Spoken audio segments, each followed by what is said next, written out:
আজকে তৈরি করব ভাপা পিঠা। সেজন্য আমি নিয়ে নিলাম 3 কাপ সিদ্ধ চালের গুঁড়া। চালগুলো আমি ভিজিয়ে রেখে তারপর গুঁড়া করেছি। এবার নিয়ে নিয়েছি পরিমাণ মতো নারকেল এবং গুড় এবং 1 কাপ পানি। এবার দিয়ে দিব হাফ চামচ লবণ। এবার পানিগুলো ছিটিয়ে ছিটিয়ে দিয়ে গুঁড়াটা আমি মিশিয়ে নিব।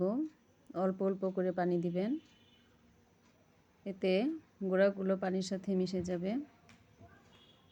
যখন পানি এভাবে মেশাতে মেশাতে যখন দেখবেন আপনি হাত মুঠি দিলে গুঁড়াগুলো মুঠি হয়ে যাচ্ছে, তখন বুঝবেন গুঁড়াটা পারফেক্ট হয়েছে। আর এই গুঁড়ার উপরেই আপনার ভাপা পিঠা নির্ভর করবে।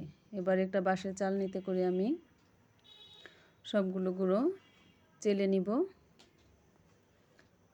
চেলে নেওয়ার পরে আমার গুঁড়াগুলো ভাপা পিঠার জন্য তৈরি হয়ে যাবে। এবার আমি একটা বাটিতে চালের গুঁড়া নিব। গুঁড়া নেওয়ার পরে উপরে আমি গুড় এবং নারকেল বিছিয়ে দিব। প্রথমে আমি গুড় নিলাম, গুড়গুলো ছড়িয়ে দিবেন। এরপর আমি নিব নারকেল এবং গুড় দুটোই ছড়িয়ে দিয়ে সমান করে দিব। সমান করে দেওয়ার পরে আমি একটা পাতলা কাপড় দিয়ে ঢেকে দিব। আমি পাঞ্জাবির কাপড় নিয়েছি। এবার পাতলা কাপড় আমার রাইস কুকারে বসানো পানিতে ভাপ উঠেছে, সেখানে আমি একটা পিঠা দিয়ে দিলাম। রাইস কুকারে পানিটা আগেই বসিয়ে নেবেন, পুরোপুরি ভাপ ওঠার পরেই পিঠা দিবেন। এবার আমি আরেকটা পিঠা নিব। আরেকটা পিঠা নেওয়ার পরে এই পিঠাতেও আমি গুড়গুলো এবং নারকেলগুলো বিছিয়ে দিব। গুড় এবং নারকেল বিছিয়ে সমান করে দিব। গুড়গুলো ছড়িয়ে দিবেন, তাহলে ভাপা পিঠাটা দেখতে সুন্দর হবে।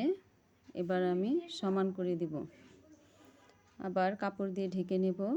সেখানে আমার রাইস কুকারে এবং পানিতে সম্পূর্ণরূপে ভাপ উঠলে পরেই পিঠা দিবেন, তা না হলে পিঠা সম্পূর্ণ হবে না, কাঁচা থাকবে।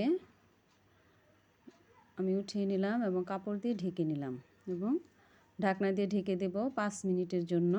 এবার 5 মিনিট পরে দেখে আমার পিঠাটা কেমন হয়েছে। যেহেতু আমার বড় পিঠার সাইজ একটু বড়, এই জন্য আমি 5 মিনিট সময় নিয়েছি।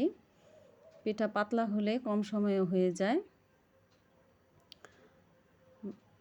আমার একটি পিঠা হয়ে গেছে এবং আরেকটি পিঠা, সেই পিঠাটিও আমি নামিয়ে ফেলব।